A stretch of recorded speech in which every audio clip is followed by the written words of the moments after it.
I get this question all the time. Devin, how do you write a faceless explainer so examples actually move the argument forward instead of just decorating it? The rule is simple. An example needs a job. If it doesn't change how the viewer understands the point, it's filler. The framework I use is 4 beats: claim, tension, example, takeaway. First, make the claim in one clean sentence. Second, add the tension. Where do people get this wrong? What's the part that feels abstract or easy to misapply?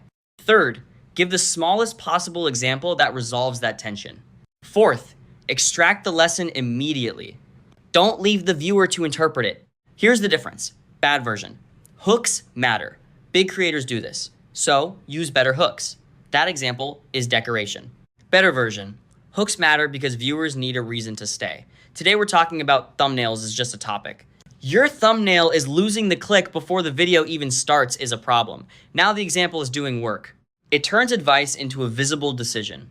My checklist is, if I remove the example, does the argument get weaker? If not, cut it. If I swap the example, does the lesson still hold? If not, the point isn't clear enough. And can the viewer steal the pattern, not just remember the story? If you build inside Satura, label each example by function proof, contrast, or application so you stop stacking random anecdotes. That's how examples start carrying the script instead of just filling space.